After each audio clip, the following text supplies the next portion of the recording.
talaalku waa waxaad mustaqbalka ugu sii tala gashay waa qof environment uu ka jiro xanuuno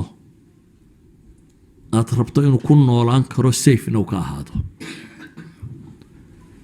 binaadamku bergii hore reer baadiye ahaayee beeraleyda ahaayee kala fogaa xanuunada isma qaadsiin jirin xanuunaduna wax yar bay ahayd manay faafi jirin metropolianka markan la noqday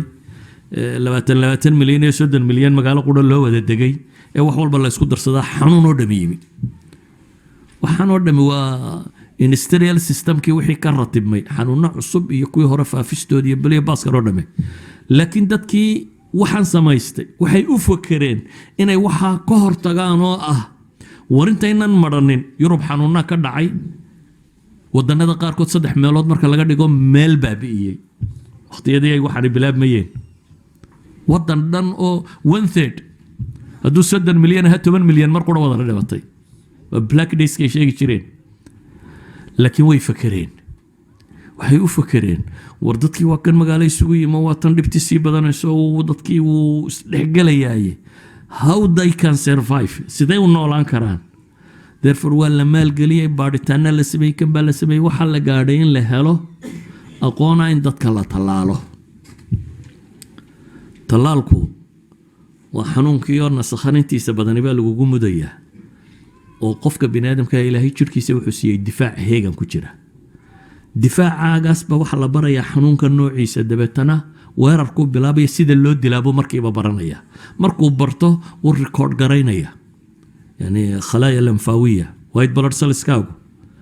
waxay leeyihiin T cellsku qaybo sida dabaabadaha iyo kaarayaasha ciidamada u dagaalama qaybo gantaala rida qaybo wax basaasa qaybo qoraal la sameeya waxa soo dhan ilaahay wuxuu ku kaydiyay ligaaga cad white blood cells kaaga waxa soo dhan leh xanuunku markuu jirka soo galo qola basaasto waxay sheegtaa wax dheeraadii inuu jirka soo galay waxa loo dalbadaa ciidamada maafiina qaybo kamid ah ku garaaca la yiraahdaa hadii madfacaasi dilo recordka lagu qoraa markastoo xanuunkaasi yimaado madfac hebel buu baahaye ku dhufo hadduu madfacaasi dili waayo T cellska qaybaha kale T8 T4 baa loo dalbadaa oo ciidamada kaarayaasha iyo kuwa dabeetana dagaal baa ka dhaca dagaalka waxa sababma waxa ka dhasha malaxdan iyo dheecaamada tan iyo waxa kan bay waa shuhadadii meesha ku dhimatay labadii kooxood ee isgalay wixii meesha kaga dhintay waa waxa kan xumadan iyo waxaan ka karayaa bay leeyeen waa dagaalkaasi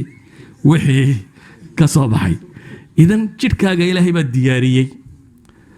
waxa lagu talagalay marka diyaarintaada in la baro xanuunada qaar si marka yimaadaan uga takhalusi karo talaalku waa inta uu markaa وين سالو مودو دبتنا حنونا دا مركز تو jirkaagu dareemo instantaneous inuu uga bixi karo